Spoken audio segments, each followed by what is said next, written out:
Alors, nous allons aborder la formule de la sphère, du volume d'une sphère. 4 pi tiers r cube mondialement enseigné voici près de 2000 ans, plus de 2000 ans depuis Archimède. Et cette formule est bien connue et nous allons d'abord voir quelle est la technologie de cette formule, donc comment on a fait pour trouver cette formule. Et par la suite, nous allons faire la chirurgie de cette formule et nous découvrons quelque chose de très fondamental lors de cette opération. Alors, la formule du volume de la sphère, comme nous le savons bien, c'est 4 pi tiers r cube. Volume de la sphère. De la sphère. Alors, nous allons d'abord voir comment est-ce que, et c'est la manière la plus simple et la plus élégante pour trouver cette formule. Et cette formule d'abord résulte de l'équation de la sphère, ça c'est l'aspect analytique,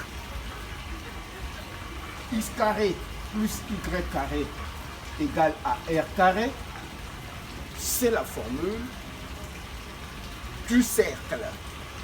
Et celle de la sphère, c'est x carré plus y carré plus z au carré est égal à r au carré. Ça c'est la formule d'une sphère.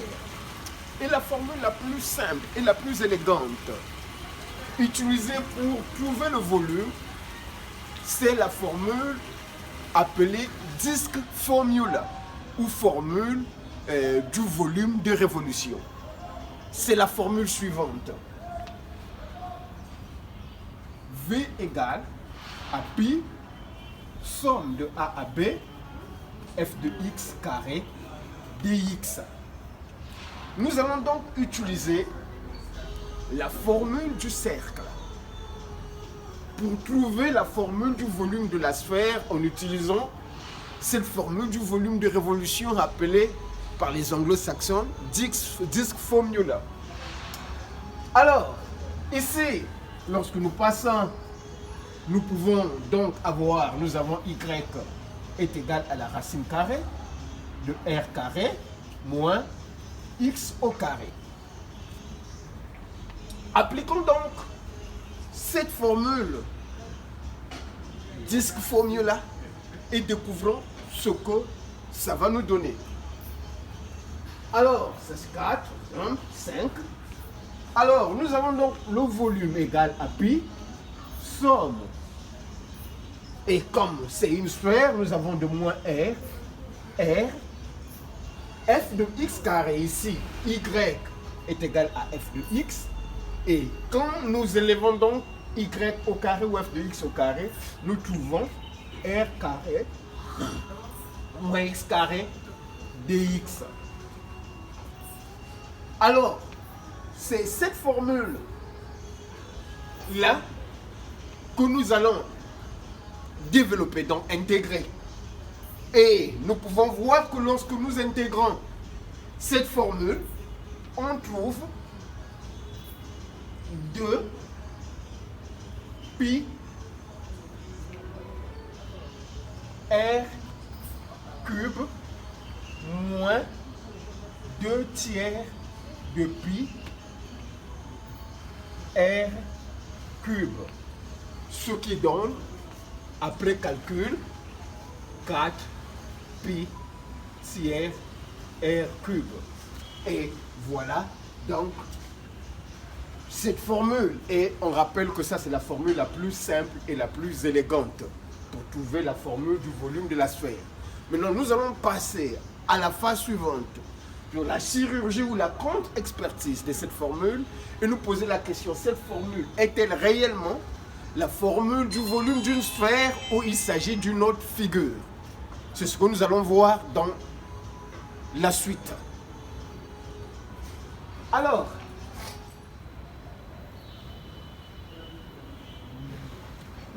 nous allons donc faire une expertise contre expertise fine en utilisant bien sûr les outils les plus forts, les plus fondamentaux de l'analyse mathématique moderne.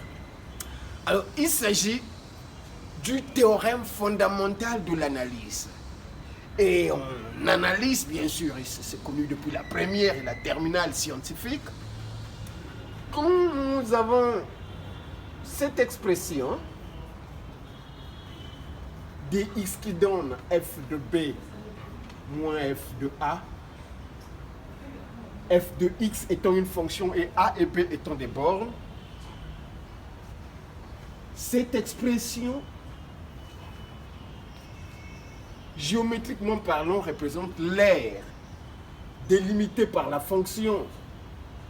Par exemple, ça c'est la fonction f et les bornes a, par exemple, et b. Et cette aire-là est représentée par cette intégrale. Arrêtons-nous là et intéressons, appliquons ce théorème fondamental de l'analyse à cette expression. Et nous allons poser ici, dans l'expression v égale pi, somme de moins r carré moins x dx, nous allons supposer que nous sommes devant un cercle trigonométrique donc de rayon r égale à 1. Ce qui va donc transformer cette formule en la suivante. V égale à pi moins 1, 1, puisque r est égal à 1 moins x carré dx. À la lumière du théorème fondamental de l'analyse, on peut se poser cette question. Que représente cette expression du point de vue géométrique? Alors, cette expression du point de vue géométrique représente la figure suivante. Faisons attention, s'il vous plaît. Alors, c'est cette figure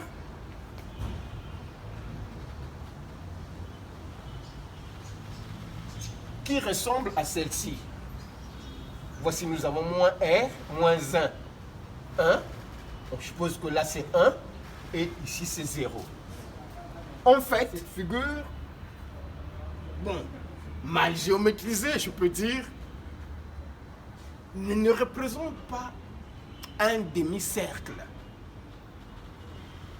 Si elle représentait un demi-cercle, alors sa rotation autour de l'axe des x donnerait une sphère. Et la sphère elle-même est une figure qui, en fait, a cette forme. Un demi-cercle plutôt, donnerait quelque chose de ce genre. C'est bien sûr que oui, mal dessiné, mais pour les mathématiciens, ils comprennent déjà. Bref, un exercice que je vous donne, représentez graphiquement la fonction racine carrée de 1 moins x carré et la fonction 1 moins x carré. Nous allons remarquer que l'aire de cette fonction, ceci qui représente le demi-cercle, est supérieur à l'aire de cette figure, qui représente une figure contenue dans un cercle. Alors, sur la base de cela, nous remarquons que lorsqu'il y a une rotation de cette figure, bon, écrire parfaitement bien sûr, on aurait une figure qui a cette forme.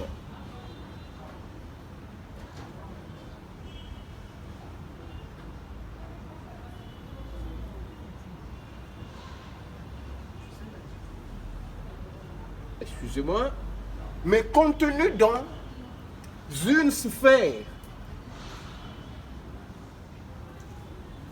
La sphère est en quelque sorte comme ceci.